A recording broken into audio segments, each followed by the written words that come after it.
Fica tranquilo que ele capta bem, tá? Perfeito. Perfeito. Então estamos aqui com Thomas Giuliano. Um prazer estar aqui com ele. Acho que vocês já o conhecem do Brasil Paralelo. É um historiador. Tem 2 livros sobre o Paulo Freire e lançou agora o Desconstruindo Ainda Mais, certo? Tudo bem, Thomas? Como é que você está? Tudo bem, meu querido Luciano? Prazer conversar com você e com a sua audiência. Oh, obrigado. Então, olha, Thomas, eu quero começar essa entrevista aqui com uma conversa que nós tivemos ontem, né? Que tem um pouco a ver também com a sua própria biografia como pessoa, né? Você disse que começou a estudar Paulo Freire quando fez a seguinte pergunta: por que Paulo Freire é o patrono do Brasil? Essa é uma boa pergunta. Pela primeira vez eu vi alguém perguntando isso. Nunca vi ninguém querendo saber. Só vi as pessoas ou criticando ou louvando, né? Então, por que Paulo Freire é o patrono? O que aconteceu? E por que você se interessou também sobre o assunto? Isso é muito interessante. Bem, primeiro que eu, desde muito menino, sempre quis ser historiador de Brasil. Aham. Com 10, 11, 12 anos, eu já respondia que eu queria ser historiador de Brasil. Uhum. Eu sempre me imaginei, claro que com algumas coisas bem diferentes, mas tendo a vida que hoje tenho. Uhum. Sempre imaginei dessa maneira. Então, quando eu comecei a minha carreira acadêmica, que é uma carreira que vale muito pouco do ponto de vista acadêmico, Assim, na questão de diplomas exato, né? Meu e currículo Lattes eu carreirismo. nunca mexi, né? Meu currículo, às vezes, É que nem dependendo Sócrates também.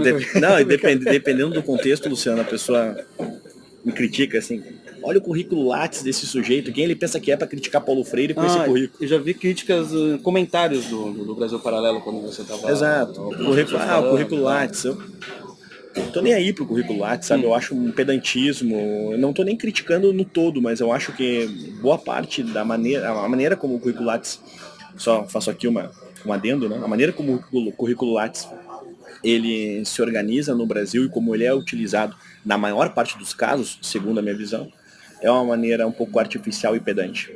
É claro que, Carteirada. exato, e é claro que, e eu tenho amigos acadêmicos que utilizam de uma maneira adequada o currículo Lattes, e outros acadêmicos que eu não tenho relação alguma também o utilizam de uma maneira adequada. Mas às vezes a pessoa anexa qualquer espécie de artigo, qualquer espécie de palestra, de evento, que não tem, seu ponto de vista intelectual, seu ponto de vista até profissional, acrescentam muito pouco, mas a pessoa faz questão de anexar aquilo ali para ter o currículo Lattes. Vamos botar assim, né? Verborrágico, entre aspas. Verborrágico. Bem, então assim, desde os meus 10, 11, 12 anos, eu sempre quis ser historiador de Brasil. E quando eu comecei a minha inexpressiva carreira acadêmica, eu fiz a seguinte pergunta de por que Paulo Freire ele é o patrono da educação brasileira ou tratado dessa maneira. Eu entrei na graduação em História em 2011 e então no ano de 2012 Paulo Freire recebeu o título de patrono da educação brasileira. Então Já era governo do PT, né? já é Sim, governo sim, Dilma. claro, né? Nossa. Governo Dilma. Uhum. Então, dentro desse contexto, em 2011 então começaram os debates sobre a sua figura, que seria, portanto, já tratada como patrono. Em 2012, esta certeza foi assinada pela lei, pela caneta da Dilma Rousseff. Bem, dentro desse contexto eu fiz essa pergunta, né? Por que ele é patrono da educação brasileira? E quis estudá-lo, e estudá-lo a partir de seus textos. Chamou minha atenção o fato de que o Brasil é um país com tantas belezas humanas e porque temos em Paulo Freire o pedagogo modelo, Sim, definido no artigo definido, o patrono da nossa educação. Ele não foi tratado como um patrono no artigo indefinido, não, o patrono. Então eu comecei a estudá-lo, comecei a ler os seus textos, buscando ao máximo escutar a voz dele. Ou seja, eu li os textos de Paulo Freire desejando ao máximo entendê-lo, com honestidade intelectual, o máximo que eu fui capaz de alcançar. Então eu não fui ler Paulo Freire já com uma conclusão pré-estabelecida. Eu não fui ler Paulo Freire já com a certeza de que eu o criticaria no final. Eu quis ler a Pedagogia da Autonomia, que é o último escrito de Paulo Freire, pedagogia do Oprimido, Educação e Mudança, essas obras que definem Paulo Freire como um dos autores mais referenciados no mundo. Eu quis ler essas obras tentando compreender exatamente esse fenômeno. Então, o que acontece é que, assim, cheguei em Paulo Freire desta maneira, fiz perguntas que, no meu caso, no meu entender, são óbvias, e cheguei neste caso dessa maneira. O que acontece é assim, Paulo Freire foi definido como nosso patrono, e aí nós temos várias possibilidades para poder responder essa pergunta. A gente pode responder que ele foi definido como patrono por causa de sua relação com o Partido dos Trabalhadores, que era o partido do poder. Nós poderemos também responder essa pergunta apresentando o fato de um certo academicismo que impera no Brasil, por isso até fiz a referência ao currículo Lattes, uma vez que Paulo Freire é a vaca acadêmica, usando a máxima do Nelson Rodrigues, uma crônica maravilhosa, em que ele diz muito sobre esse comportamento bovino do brasileiro, de que iria buscar o prêmio Nobel até a nado. Então, usando bem uma expressão rodriguiana, então o brasileiro gosta muito do título. Então a gente poderia responder que Paulo Freire, uma vez que tem títulos acadêmicos expressivos, ele foi tratado como patrono por causa dessa resposta. Ou poderíamos também responder este fenômeno a partir do fato de que Paulo Freire foi um homem que congregou uma série de símbolos. Então nós temos a fundação do PT, pode ser uma das respostas, a gente tem o academicismo, pode ser uma outra resposta, e nós temos todo um elemento simbólico que Paulo Freire congrega, por ter sido um homem que transitou em um período de ditadura militar, nordestino e todos esses nasceu num ambiente de pobreza, de vulnerabilidade, e conseguiu acessar vários bens, enfim, todo esse tipo de saga que homens como Paulo Freire gostam de instrumentalizar. Sim, sim. E a minha resposta, ela transita exatamente nesses três aspectos, mas em alguns pontos biográficos, pura e simplesmente. Sim, por você exemplo, fala no primeiro capítulo do seu novo livro, inclusive, porque né? Paulo Freire foi um homem Cartas a Cristina. Paulo Freire foi um homem que, por exemplo, Luciano, ele trabalhou durante muito tempo no Conselho Mundial de Igrejas. Graças ao Conselho Mundial de Igrejas, ele conseguiu viajar, percorrer vários países. Mas só explicando aqui, o Conselho Mundial de Igrejas, ele faz parte da Igreja Católica, da Igreja Protestante? Vamos colocar assim, uma maneira bem didática, ele é uma entidade, uma instituição à parte. Tá, à parte. E que congrega ali diferentes expressões religiosas. Então, dessa maneira, Paulo Freire, que foi ao seu modo um católico, ele foi um homem importante para a definição do pensamento da teologia da libertação, enfim, para esse tipo de expressão religiosa, se é que poderemos chamar assim, né, teologia da libertação de expressão religiosa. Todavia, dentro dessa maneira, ele trabalhou, por isso que eu fiz esse exemplo, para o Conselho Mundial de Igrejas. E no Conselho Mundial de Igrejas, ele viajou e percorreu vários países. Ao todo, ele teve mais de 150 viagens internacionais. Caramba. Pensemos assim, por que ele é o autor mais citado no estrangeiro? Talvez a gente consiga explicar dessa maneira. Você tem uma grande instituição, que é o Conselho Mundial de Igrejas, financiando as suas viagens, você viaja por 150 países, traduzindo os seus trabalhos.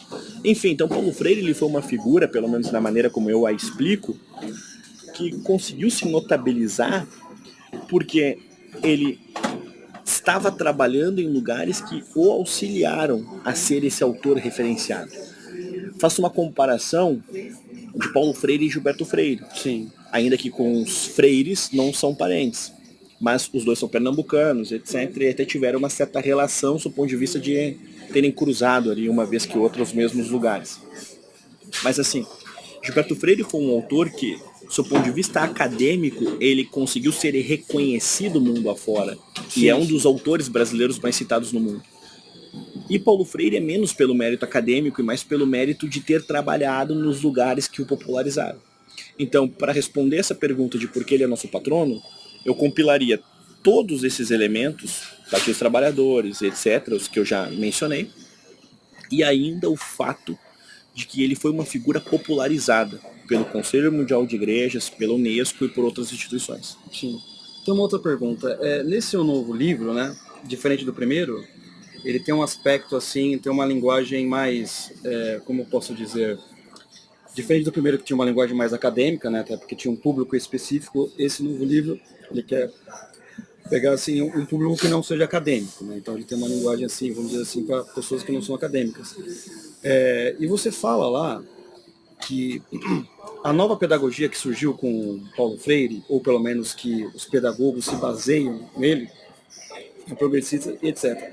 Você sabe me explicar, por exemplo, como era a pedagogia antes de Paulo Freire, né, no sentido assim, existia muita diferença ou Paulo Freire foi apenas uma evolução daquilo que já existia no Brasil em termos educacionais, né? Porque você falou lá no livro você fala do aspecto ideológico, né, que existe, e será mesmo tem uma grande ruptura ou apenas uma evolução? Vamos lá. Do ponto de vista ideológico,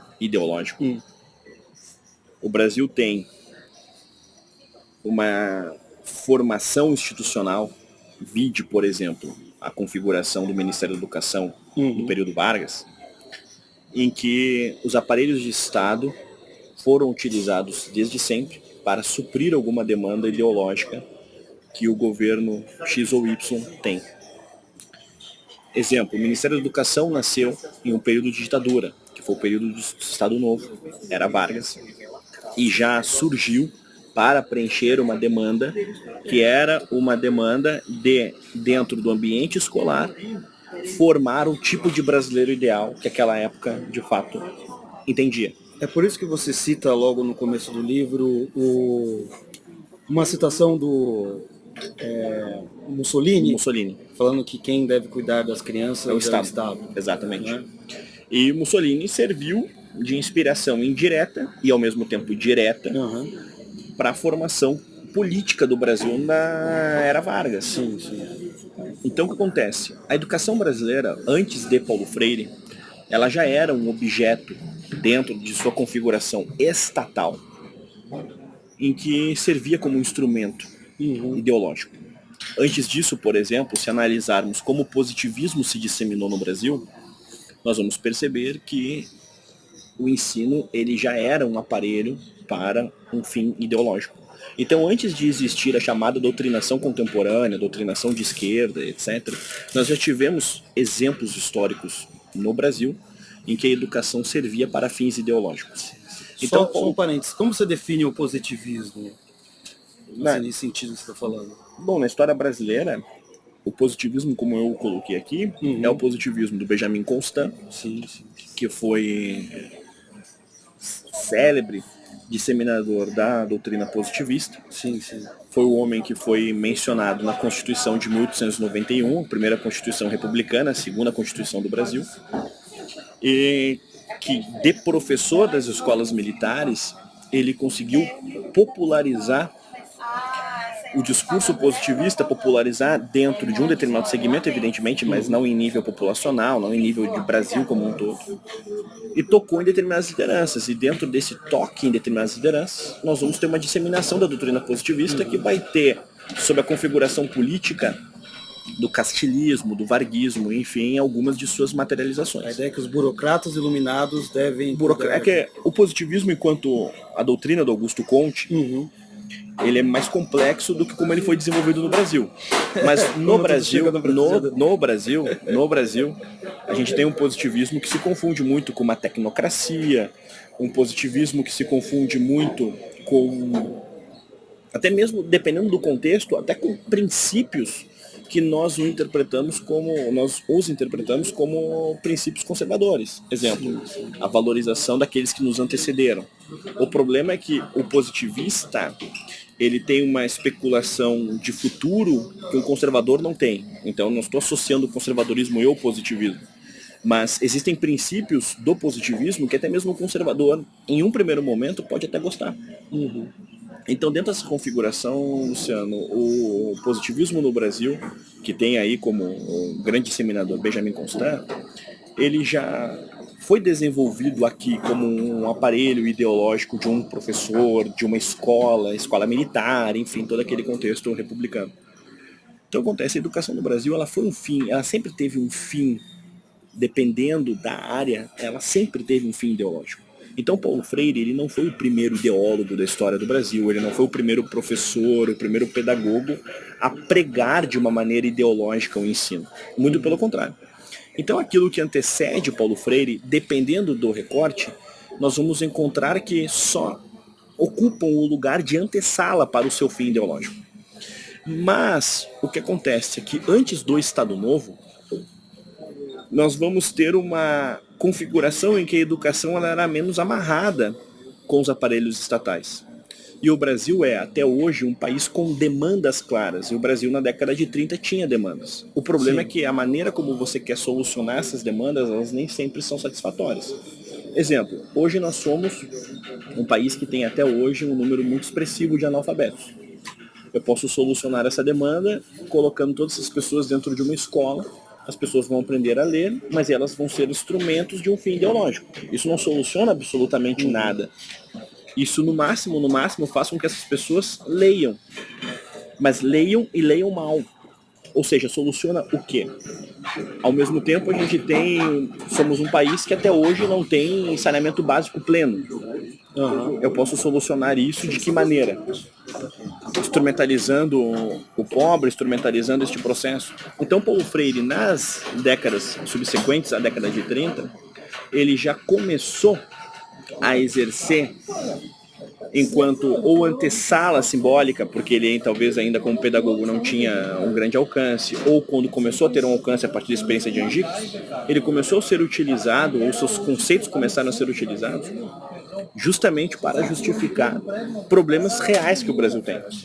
Então, sintetizando aqui o que foi dito, o Brasil já tinha, antes de Paulo Freire, uma educação ideológica. Do positivismo à era Vargas. Nós vamos ter esse fim ideológico. Paulo Freire, portanto, ele não foi, eu gosto de usar essa expressão, um Everest que apareceu no meio do nada. Não, ele continuou uma tradição ideológica que o Brasil tem em fins educacionais, que com a Constituição de 88, este fim ideológico da educação, ele se sobressalta, ele se salienta. Então é dentro desse conceito. Já existiram outros patronos ou alguém no mesmo nível? Ou foi a primeira vez que alguém pensou, o Brasil precisa de um patrono, não sei. Tratado com a caneta do Estado, só Paulo Freire. Com a caneta do Estado, só Paulo Freire. Nós vamos encontrar biografias de homens que reconheciam outros homens como um patrono da educação. Ou um patrono dentro de algum segmento. Machado de Assis, o patrono, por exemplo, da Academia Brasileira de Letras, de nossa literatura, da mais alta literatura. Então tem alguns autores que o reconhecem dessa maneira. Bonifácio, patriarca da independência. Anchieta, a figura sui generis dos nossos professores, dos nossos pedagogos. Em contrapartida com o poder do Estado, é Paulo Freire. Paulo Freire, né? É o Estado. Então, no seu livro, você sugere uma pessoa para ser o... Se existisse um patrono da educação, deveria ser essa pessoa, né? Uma figura assim, singular. Você acha que existe chance de sair Paulo Freire e entre essa pessoa eu quero que você fale? Estou falando assim, pessoa, mas alguém muito respeitado. Talvez eu deveria usar um outro substantivo, adjetivo, enfim. Mas eu quero que você fale quem é, tal, etc. Bom, o capítulo chama-se, né? Eu posso falar aqui dos spoilers do seu livro? Claro. O capítulo chama-se O Suor de Anchieta Irrigou o Solo do Brasil, né? Então acontece. Anchieta foi uma figura que compila, um homem que compilou várias características que eu entendo que na história do Brasil só ele foi capaz de compilar. Então isso que eu descrevo ali dentro desse capítulo, né? Agora, respondendo a sua pergunta, pensemos.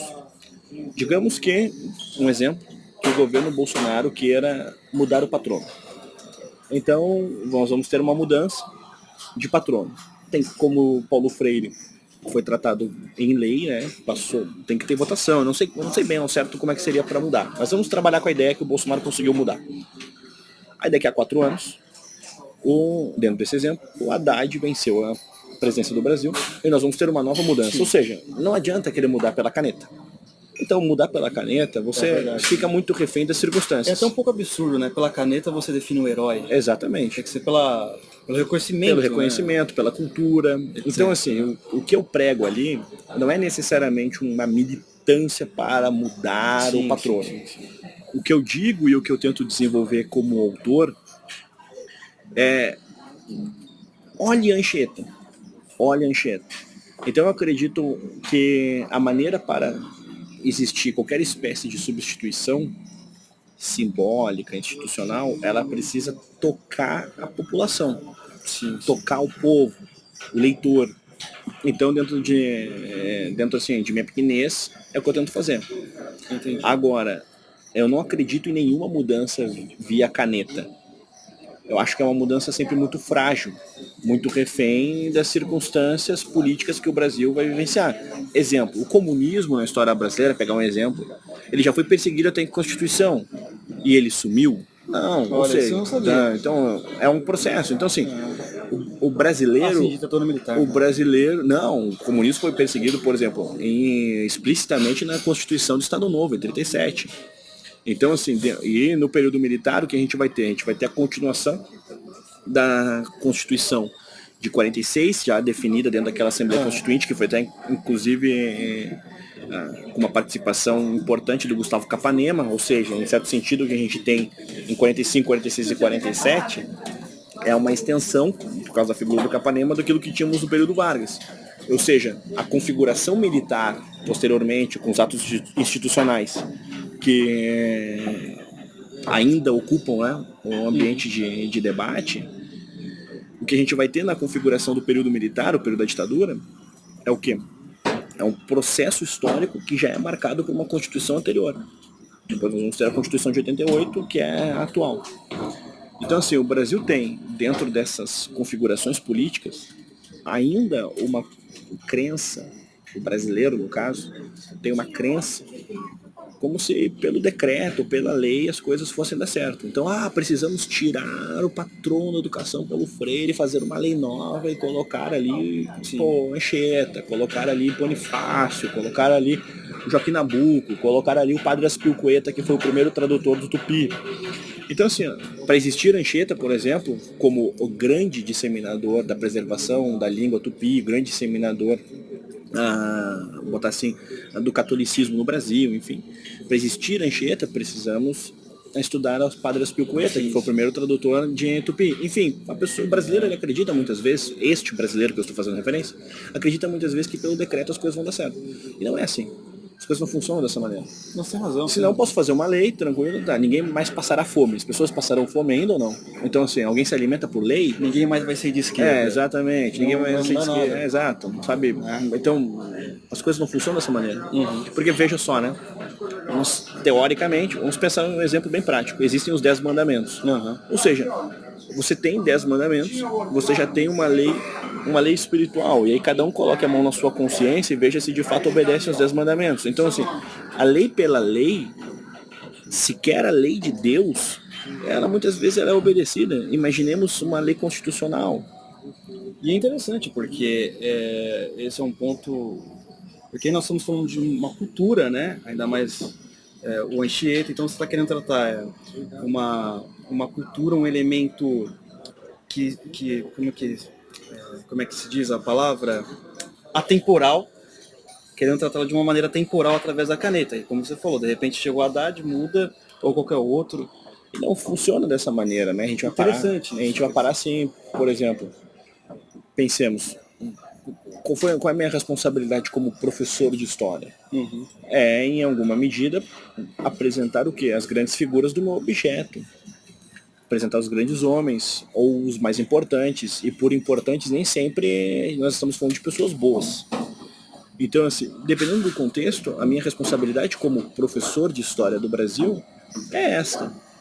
Eu não tenho e coloco isso no próprio capítulo, eu não estou ali liderando nenhuma espécie de iniciativa. Porque não adianta você querer fazer uma grande petição como já aconteceu, você fazer uma grande petição de retirada de patrono da educação brasileira, você querer se envolver em grandes causas, se você, por exemplo, não tem os elementos mais básicos para conseguir compreender de fato como a ferramenta do Estado no Brasil está configurada.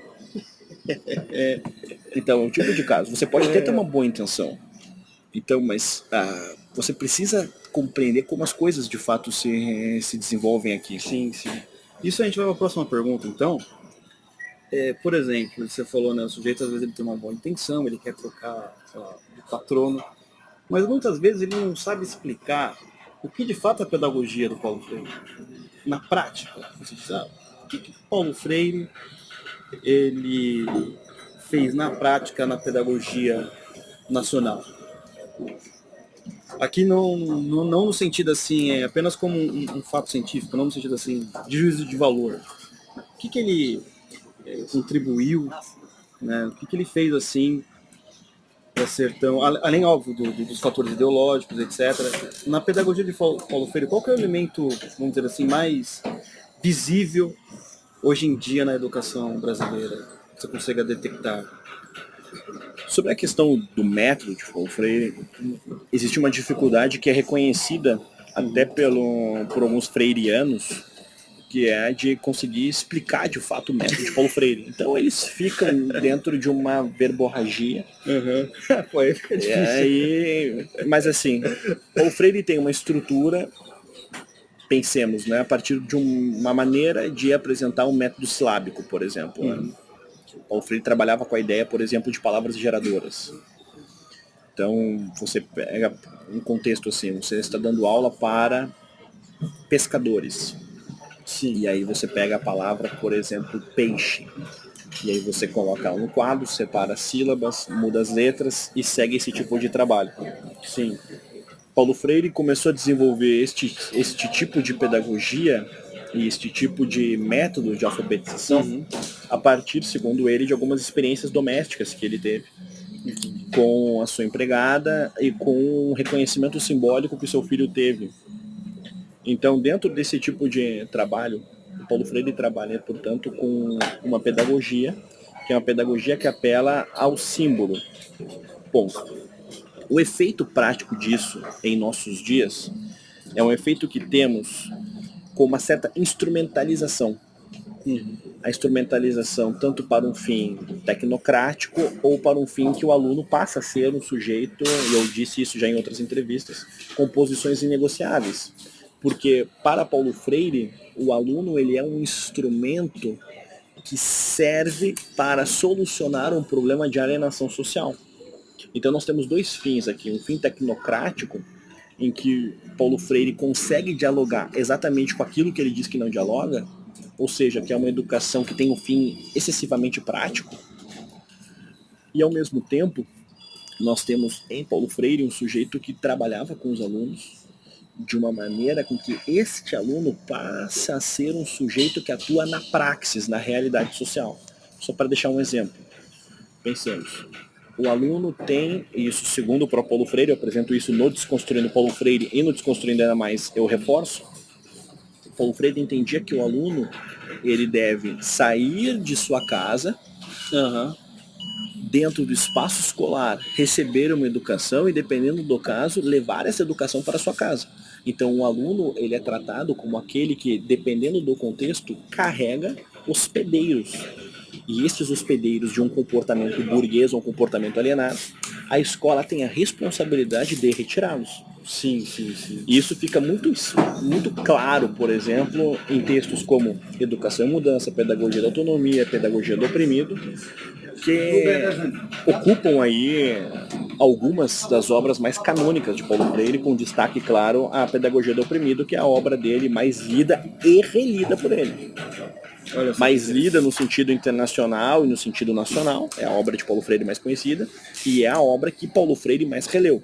Então pensemos assim, Paulo Freire, na Pedagogia do Oprimido, faz várias referências a Che Guevara, Mao Tse Tung, etc. Definiu Che Guevara como um sinônimo de amor. Segundo sem perder a ternura. Segundo Walter Kohan, que é um dos grandes freirianos, né? Escreveu uma obra há pouco tempo. Paulo Freire é o autor que mais releu os seus textos. Então pensemos, Paulo Freire durante décadas, ele releu o endosso que fez de que Che Guevara era sinônimo de amor. Então nós estamos conversando com alguém que errou na década de 60 ou 70 e que depois tomou, botar uma expressão bem coloquial, tomou o tino e percebeu que, olha, eu errei. Não, ele foi um sujeito que endossou tudo o que escreveu em 60 e em nenhum momento se retratou. Ele não é um caso, por exemplo, de um Fernando Gabeira, que se retratou em vários aspectos, enfim, nesse tipo de contexto. Esse é um ponto interessante, porque você vai falar nesse novo livro que essa educação que ele quer, ou essa pedagogia que ele quer aplicar ou levar, sei lá, para as pessoas, ele quer levar ao ponto de que talvez até o genocídio seja algo justificável, né, para esse mundo. Então está de acordo até com o próprio Che Guevara, com esse tipo de gente. Agora, uma pergunta assim, provocativa. Né? Você falou aqui do método Paulo Freire. Tem algo que você acha... Que aqui você já falou todas as coisas ruins, né? Pelo menos assim, óbvio, de maneira resumida, etc. Existe algo que você acha bom Em na Paulo pedagogia Paulo Freire, não da pessoa dele em si, ou na pessoa dele, etc. Algo assim, que você falou assim, não, essa parte aqui, pelo menos, foi relevante, ajudou a gente a pensar, etc. Ou você acha que nada é possível? Vamos lá, né? Pensemos. Do seu ponto de vista pedagógico, Paulo Freire, eu acho ele um autor risível. Do seu ponto de vista técnico, como escritor, ele é um escritor que... eu acho isso de verdade. Se eu escrevo mal, em boa medida a culpa é de Paulo Freire, porque eu leio tanto que existe um certo efeito que aquilo ali acaba provocando. É bem prolixo, né? É bem difícil. Tem até uma parte no Desconstruindo Ainda Mais, que se chama Toleimas Freirianas, né? Em que eu selecionei algumas pérolas assim de Paulo Freire. Então, o que acontece? Como escritor, é um estilo que eu não gosto. Como pedagogo, eu acho ele risível na comparação com outros grandes pedagogos, a começar, por exemplo, com o próprio Anchieta, ou figuras como Mortimer Adler, enfim, pedagogos sui generis. Bem, do seu ponto de vista sociológico, eu concordo com o olhar. Veja, o Brasil e eu citei isso aqui em uma de minhas respostas, o Brasil é um país com demandas claras. Nós temos até hoje índices expressivos de analfabetismo, nós somos até hoje um país sem saneamento básico pleno, nós temos problemas que são problemas reais. E dentro desses problemas reais, eu acho importante que um autor, independentemente do espectro ideológico, que ele olhe para estas pessoas e para estas demandas. O problema é que eu concordo com Paulo Freire no que envolve o olhar. Todavia discordo em toda medida com o resultado desse olhar. Sim. Então, assim, ele olha para o analfabeto e eu concordo, precisa ser olhado. Todavia, discordo de todas as suas conclusões em torno desse analfabeto. Então, a maneira como Paulo Freire vai explicar esse analfabetismo, eu discordo. A maneira como Paulo Freire, por exemplo, vai querer alfabetizar, eu discordo. Ou seja, nós concordamos na maneira de olhar. Porém, vamos discordar exatamente como iremos desenvolver esta maneira. Sim. Eu já vi, por exemplo, no que você está falando, só que um outro autor, né?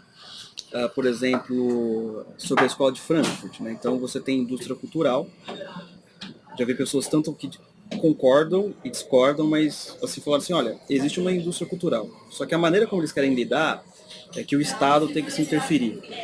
Eu acho. Não sei se você acredita em indústria cultural não, só estou falando umas posições que eu vi que é mais ou menos isso. Olha, existe uma indústria cultural, só que vocês querem que o Estado cuide. Não, a gente quer, pela via educacional, tentar melhorar as coisas. Seria mais ou menos isso, né? Existe um problema, só que cada um quer lidar com uma maneira totalmente distinta. É que o problema é quando você... Um dos problemas, né? Quando você quer propor uma solução que é uma solução humana, que toca na dignidade da pessoa humana, por exemplo. Só vou deixar aqui que faz parte da mesinha. Sem problema. Agradecido. Pode deixar. Desculpa aí. Valeu, Paulo. Fica tranquilo. O problema é quando você quer propor uma solução que toca na dignidade da pessoa humana, por exemplo, dar uma dignidade para que ela consiga ler, conseguir se desenvolver, enfim, E você faz isso suprindo uma demanda ideológica, não uma demanda, digamos, caritativa ou com outro fim. Então, um exemplo, a maneira como Paulo Freire quer solucionar essas demandas, ele e outros, é uma demanda que ele entende do seu ponto de vista intelectual, ou seja, alinhado com a sua ideologia e com a sua visão de mundo. Então, Paulo Freire, no fundo, ele não enxerga ali um analfabeto, ele enxerga ali um instrumento. Eu, de minha parte, enxergo um analfabeto. Então, eu não acho que a maneira como você vai utilizar, por exemplo, o analfabeto tenha que ser uma maneira ideológica, independentemente da maneira ou da ideologia que nós estejamos falando. Eu não quero pegar um homem hoje que é um analfabeto e quero trazê-lo para o discurso conservador brasileiro. Não, eu quero que ele possa ler. Sim, sim. Então, eu acho que a solução ela é muito mais simples. E Paulo Freire é um autor excessivamente ideológico. Então, dentro desse aparelho, ele encara a existência do Estado para suprir este tipo de demanda. Ou seja, uma demanda de filtro ideológico. Então ele ainda diverge, neste caso, de Marx, porque para Marx, dentro da utopia comunista, o Estado ele se encerra. E para Paulo Freire, não. Para Paulo Freire, o Estado, de fato, ele é importante justamente para ser um mecanismo de redefinição ideológica da sociedade. Sim. Interessante, né? Por exemplo, tem um sujeito analfabeto ali, aí, por exemplo, não, do que ele precisa? Ele precisa de mais ideologia. Não, peraí, ele precisa aprender a ler primeiro. Isso é uma coisa interessante. O Andreas, que sempre está participando aqui no podcast, ele é professor de escola pública. E ele percebe que a maioria dos alunos, eles não têm tanta assim, ideologia, porque eles não têm os instrumentos necessários para ler eficiente. Então, mesmo que o professor tente, de certa forma, transformar ele num agente político, como ele não tem os instrumentos corretos, ou pelo menos assim, não sabe ler e escrever de maneira eficiente, nem isso ele consegue assimilar como ser um instrumento político de maneira eficiente. E são alunos mais de classe média baixa. Talvez até por isso os alunos das classes mais altas, né, pelo que eu vejo nos relatos, né, eles são transformados de maneiras mais rápidas em agentes políticos, né? Até porque eles sabem ler mais, escrever mais e querem também salvar o mundo de maneira mais rápida, como ninguém conseguiu. Então, eu acho que é isso. Foi uma boa entrevista, né? Estamos lançando um novo livro agora. Tem alguma coisa que você gostaria de falar? Eu não perguntei. Não, só até um adendo assim, dentro desse seu comentário final. Por exemplo, a gente precisa avaliar que boa parte dos professores, por exemplo, também não sabem ler, também não sabem escrever. Também, muitas vezes, o professor é uma vítima dentro de toda uma estrutura educacional bastante difícil. Nós temos escolas públicas, por exemplo, em que não existe sequer a condição mais básica do professor ter um giz de cera. Então, você tem uma série de problemas que a gente precisa discutir dentro da estrutura educacional no Brasil. O professor que não lê, o professor que é analfabeto, funcional, que não é vocacionado, o outro professor que ideologicamente é um professor inclinado à doutrinação. Nós temos os bons professores que ficam reféns dentro de todo um aparelho institucional. Nós temos a interferência do Estado dentro da educação. Enfim, até chegar na chamada ideologia, nós já tivemos uma antessala, uma história que precisa ser bem percorrida, bem compreendida.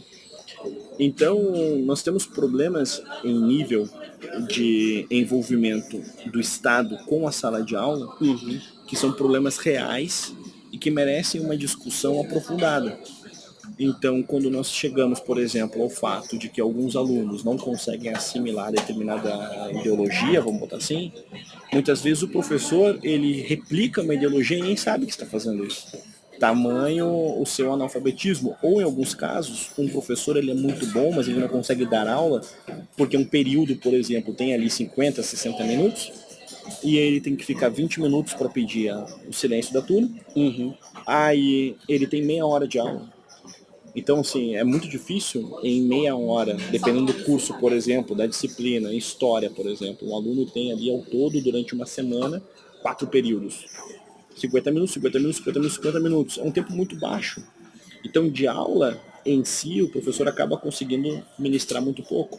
Ou ainda nós temos casos, por exemplo, de professores que precisam ser socorristas de alunos, porque tem que lidar com demandas reais. A aluna que foi molestada, a escola que não tem papel higiênico, enfim, esse tipo de demanda com seus mais variados extremos.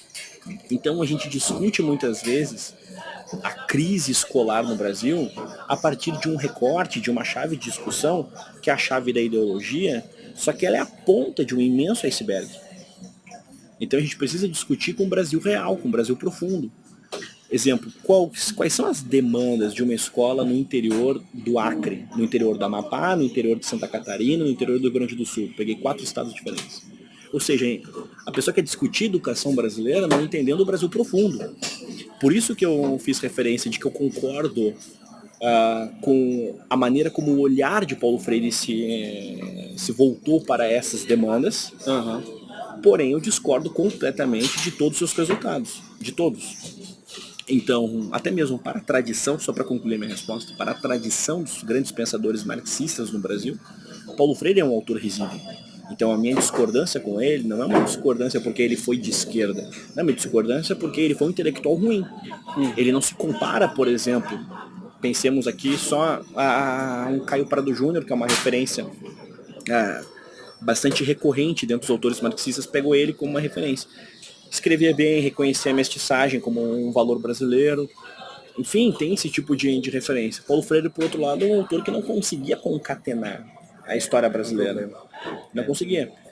Então é nesse sentido que eu o coloco. A gente precisa, primeiro, entender que ele olhou corretamente, voltou-se para lugares que são lugares reais, com problemas reais, e a gente observa esses lugares, porém eu discordo. Eu não posso pegar, por exemplo, um trabalhador e ensinar a ele apenas uma consciência de classe, que é basicamente o que as palavras geradoras de Paulo Freire promovem. Eu não posso pegar um aluno e entender que uma criança ela está carregando hospedeiros de um comportamento burguês. Então, mas estes problemas são alguns. São alguns dos problemas da educação brasileira. E nós temos outras demandas. Então eu acho que dependendo do contexto, quando a conversa cai muito, eu não estou dizendo que isto não existe e que não é um problema. Se não fosse um problema, eu não teria escrito sobre Paulo Freire. Sim. Mas quando a conversa cai muito sobre ideologia, ela é uma conversa que, dependendo do espaço, é uma conversa artificial, uma conversa afetada. Porque às vezes o professor, ele está tentando dar a aula dele, só não consegue.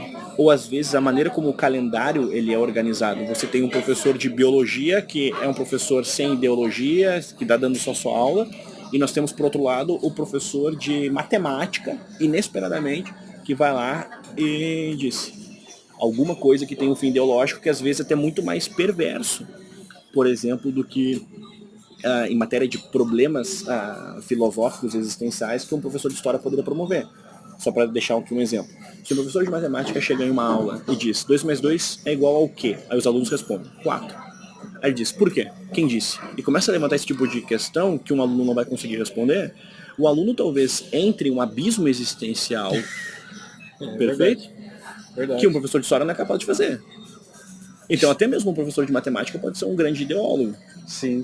Pode relativizar uma questão substancial para a vida humana, que é o entendimento da verdade, do sentido da vida. Porque não está tão longe, né? Exatamente. Do que você está falando. E eu também tenho uma pergunta, aproveitando que você está falando. O MEC, você tem acompanhado alguma coisa do que está acontecendo, vamos assim, nesse MEC atual, depois de, vamos dizer assim, 14 ou 16 anos do governo anterior? Você tem alguma esperança? Que eu sei que a sua opinião é parecida com a minha, né? O MEC deveria acabar de alguma maneira. Mas você tem acompanhado, tem alguma consideração? Eu tenho sobre o MEC, do Abraham Weintraub? Eu tenho um capítulo no Desconstruindo Ainda Mais, Sim. em que eu lanço a pergunta, né? Precisamos ter um MEC? E aí desenvolvo quais são as minhas impressões em um primeiro ensaio sobre o tema. Quero escrever bem mais sobre isso. Bem, eu não acompanho porque assim, eu sou um historiador. O historiador tem como matéria-prima o passado. Então eu tento sempre estudar as coisas que já aconteceram. Então aquilo que acontece em nosso contemporâneo, em nosso dia a dia, eu acompanho muito pouco. Muito pouco. Então eu me vejo incapacitado para conseguir lidar com esses temas. Você só lê gente morta. Um autor já falou Basicamente isso. Não, meus amigos já morreram. Ou gente velha, né? Eu gosto de coisas velhas. Então, esse é o meu objeto. Tanto é que, por exemplo, eu parei em Paulo Freire justamente por estudar Brasil. E quando eu estudei Paulo Freire, ele já era um homem que falecido em 1997. Enfim, já era uma figura anterior, nos antecede. Então eu não acompanho assim o dia a dia da política brasileira. E sempre fui assim. Então não é uma... Eu acompanho aquilo que eu entendo que é suficiente. Então assim, exemplo, pensemos. Olhei a prova do Enem. Isso, olhei. Analisei a prova do Enem. A comparação com outras provas, uma prova bem desenvolvida. Então, dependendo do contexto, do recorte, eu acompanho. Mas eu não me vejo ainda capaz de conseguir fazer uma avaliação das atividades do atual Ministério da Educação. Sim, Sob o entendi. ponto de vista histórico, eu defendo que o Ministério da Educação no Brasil tem que acabar. Isso não quer dizer que eu sou favorável ao fim da escola pública, etc. Não, claro, Isso não quer dizer sequer que eu estou propondo alguma solução. Acabe o MEC e coloca alguma coisa no lugar. Eu não sei o que tem que colocar no lugar. Essa não é a minha responsabilidade. A minha responsabilidade enquanto historiador é apresentar como o Ministério da Educação surgiu na história do Brasil e como ele foi, durante décadas, um lugar permissivo, e ainda é, sem dúvida, um lugar permissivo para atender pautas que não tocam em uma visão de Estado. E acho que a política brasileira, isso já foi apontado desde Assis Brasil, que é um dos grandes teóricos do presencialismo no Brasil, porque a política brasileira, o presencialismo no Brasil, ele foi configurado sem uma visão de Estado. Então fica muito difícil de conseguir conversar sobre determinados temas, porque você tem que falar de visão de Estado. E também, dependendo do caso, exemplo, né? Como é que você vai conversar sobre visão de Estado de uma maneira, vou botar assim, abrangente, sendo que o brasileiro, e eu estou incluído aí, tem que lidar com problemas dos mais variados. Exemplo, a gente pode sair daqui e ser assaltado, a criminalidade altíssima, dificuldades financeiras, enfim, os problemas reais. Então, às vezes, conversar sobre demandas de Estado é uma conversa que soa artificial. Sim. Tem uma pergunta também interessante. A gente acabou, mas vamos tentar finalizar com essa. Naquele livro do Gregory Wolfe, A Beleza Salvar o Mundo, ele fala sobre a instrumentalização da arte na América. Então ele fala que a esquerda progressista transformou a arte em um panfleto político e a direita conservadora, por assim dizer, não se importa com arte e quando se importa, também tenta transformar, né, um panfleto político. Então quer fazer uma arte de direita. Não é assim no sentido que ele fala de lidar com a cultura universal, com as grandes ideias e etc, etc, etc. Você acha, por exemplo, aqui no Brasil, no seu meio que você trabalha, história, né, a gente percebe elementos, né, de pessoas tentando transformar a história em panfleto político. E eu percebo também que muitas vezes você é apenas, por um outro lado, apenas jogado como um historiador direitista. Não que você... Não, estou aqui lidando, na verdade, com os elementos históricos. Mas por causa, enfim, de tudo que está acontecendo, você é jogado como também um panfletário da história da direita. Como é que é? Como é que se lida com isso? Tem outros casos também que você já viu, assim? Como é que faz pra gente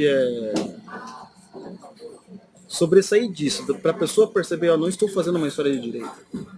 Estou lidando com um objeto. Com um objeto. Mas você percebe isso direto, acontecendo com você? Ou com outros amigos? Bem, assim... Ou percebe, por exemplo, pessoas querendo fazer história de direita? Assim, no nosso meio mesmo? Né? Bem, dentro assim do meu contexto, né? Eu comecei desconstruindo Paulo Freire, por exemplo, deixando uma máxima do ATHC, em que eu saliento que eu não estou escrevendo à direita. A minha crítica a Paulo Freire não é uma crítica ideológica. Eu estudei e cheguei a determinadas conclusões. Então, isso não quer dizer também que eu esteja querendo ser, usando uma linguagem bem internetica, né, o isentão. Não, nada disso. Só que, assim como o próprio Ortega C, supracitado, mas Eric Wegelin, Joaquim Nabuco, enfim, grandes referências, homens que pensaram as ideias, eles sempre vão apresentar uma crítica à ideologia, né? Independentemente da ideologia. Ou seja, a ideologia ela é capaz de perverter a visão que o homem tem sobre a realidade. O próprio Julian Bendar, na Traição dos Intelectuais, também vai apresentar exatamente isso, essa ideia do engajamento. Às vezes o sujeito, por exemplo, se entende ali como um sujeito de direita, mas ele se comporta como um homem engajado no melhor entendimento de Sartre sobre engajamento. O sujeito não percebe, mas ele muitas vezes está servindo muito mais à esquerda do que necessariamente a qualquer outra coisa. Então, assim, eu não posso, enquanto historiador, analisar os objetos a partir de um fim ideológico. Eu preciso analisar os objetos mediante as fontes, aquilo que o objeto vai dizer. Sim. Exemplo, eu sou católico. Como é que eu vou parar e vou ler um auto da Inquisição em que um determinado leigo, por exemplo, e nós vamos encontrar isso é documento, isso é fonte primária, tá? Jurou pelo pentelho da Virgem, exatamente nessas expressões. Eu sou católico. Me causa um desconforto ler aquilo. Certo? Sim. Aí eu não vou colocar aquilo ali no meu trabalho, porque me causou um desconforto. Eu estou sendo honesto com o meu objeto? Não estou sendo honesto com o meu objeto. Então o historiador ele precisa estudar, analisar os fatos, de acordo com que os fatos estão sendo apresentados nas fontes, enfim, nos seus instrumentos de pesquisa. Então eu estudei Paulo Freire e o desenvolvi a partir do quê? De comentários internéticos sobre a sua biografia? Não, eu analisei Paulo Freire dentro de seus livros. Por isso que eu deixei bem reforçado que eu não estava apresentando uma crítica a Paulo Freire, porque eu tenho uma visão de mundo que é diferente da visão de mundo de Paulo Freire. Então, o ato de eu ser acusado de que um historiador de direita, honestamente eu pouco ligo. Porque o que me interessa de fato é a minha relação com a minha musa, que é a história. Então, o que me interessa de verdade é a minha relação com os meus alunos, com os meus leitores. E estes sabem que eu não estou preenchendo um fim ideológico. O que eu estou querendo de verdade é estudar com o máximo de minha capacidade o objeto que escolhi analisar. Então, quando eu chego e apresento uma determinada conclusão sobre um tema, há de minha parte o máximo de imersão que eu fui capaz de realizar dentro daquele objeto. Independentemente se aquela imersão se choca com os meus entendimentos prévios. Então, dependendo do contexto, as acusações que eu recebo, eu honestamente pouco ligo. Ainda, acho que determinados contextos, por exemplo, como historiador, eu acho bastante engraçado pessoas que acusam, por exemplo, nossa, ele é um historiador conservador. Mas veja só, né? Coisa engraçada. O historiador, teoricamente, ele é sempre um conservador. Ele estuda o quê? Aquilo que foi conservado no tempo. Então, assim, ou em algum sentido ele quer conservar alguma coisa. Sim. Ou seja, aquilo que não foi ainda trabalhado, que outrora ocorreu, ele precisa estudar aquilo ali, apresentar uma conclusão, fazer um trabalho, exercer a historiografia. Então eu acho engraçado isso. Que é uma acusação de que o historiador é conservador, mas é quase uma redundância, todo historiador ele é conservador. Sim. Ele pode na sua vida privada não ser um conservador, mas dependendo do contexto, nós estamos conversando sobre arte, nós não estamos conversando sobre ciência, ou sobre produção literária, nós não estamos conversando estritamente sobre vida privada. Então eu acho que é uma confusão primeiro no próprio fim da história. O fim da história é um fim conservador, mas não é um conservador ideológico. É um conservador dentro da comunidade dos homens que se foram, das comunidades dos homens que existem, e de fato um diálogo com aqueles que virão. O historiador, ele pode ser bem sintetizado naquilo que o próprio Chesterton definiu como aquela democracia dos mortos, que até fiz referência que alguns positivistas interpretam da mesma maneira. Por isso que existe uma certa coalizão entre conservadores e positivistas, enfim. Dentro desse contexto, que é uma situação que já mencionei aqui, né? Bem, enfim. Então, eu acho muito, muito engraçado isso. Historiador conservador, historiador da direita. E dependendo do contexto, exemplo, na leitura brasileira, por direita, entende-se aí uma série de pessoas. Dependendo do contexto, exemplo, o sujeito é a favor do aborto, mas ele prega o estado mínimo, ou o estado inexistente. No ambiente brasileiro, ele pode ser tratado como direita. Perfeito? Mas eu, particularmente, vou ser tratado como direita, mas eu sou absolutamente contrário ao aborto. Então, ou seja, eu sou associado ao mesmo grupo de uma pessoa que discorda em torno de um tema nevrálgico na minha visão de mundo. Então, assim, o Brasil é um país muito ideológico e muito coletivizado. E eu não gosto dessa definição coletiva. Eu gosto de ser tratado e de analisar as coisas dentro de uma certa individualidade. O que não quer dizer que eu defenda o individualismo. Não. Exemplo. Vamos falar assim, aborto. Eu gosto de analisar os temas assim. Aborto. Sou contra. Então eu estou associado a uma comunidade de pessoas que são contrárias. Tamanho do Estado. Eu vou dar uma resposta. E por aí vai. Eu acho que existe isso, uma coletivização à direita. Então existem coisas assim que você não dialoga porque tem uma coletivização tão saliente, tão forte, que você está associado a um grupo de pessoas que você sequer concorda. Exemplo, durante muito tempo, e ainda hoje em determinados conceitos, o PSDB é tratado como partido de direita.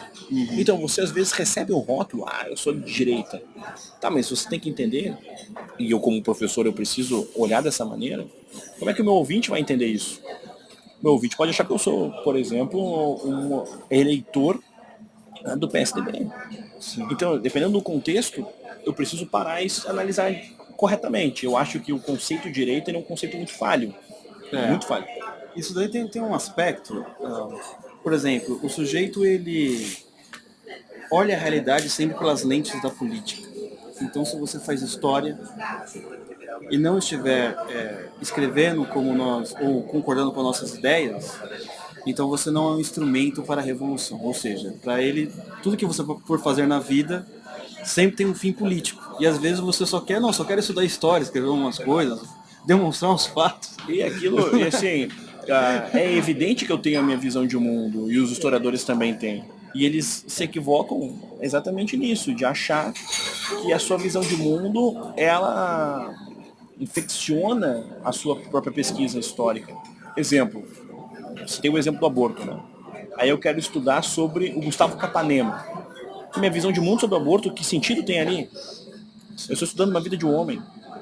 Então, existe uma maneira muito seletiva como os historiadores, basicamente, deveriam tratar seu objeto, né? Sim. E as minhas referências, enquanto historiadores, os meus modelos de pesquisadores, eles foram assim, homens que estudaram seus objetos, independentemente da colisão que esse objeto poderia provocar com as suas próprias crenças. É isso aí. Última pergunta. Você falou que o historiador está aí para estudar o passado. Conhece algum historiador, pode ser tanto os antigos ou os novos, que ao mesmo tempo que estuda o passado quer fazer profecias para o futuro? Uma espécie de, vamos dizer assim, de certa forma, Marx fez falando ali do comunismo. Você acha que isso acontece hoje em dia? Acho que sim, né? Esse profetismo, esse comportamento marxista de se comportar de uma maneira profética, olhando o fim da história. Nós temos vários historiadores que acreditaram no fim da história, ou pregaram o fim da história. O próprio Paulo Freire, e eu o defino assim, né? Ele se comportava como um profeta. Paulo Freire não serve como historiador, mas o que a gente vai ter nele uma figura profética. Eu defino ali como o profeta de Jaboatão, né?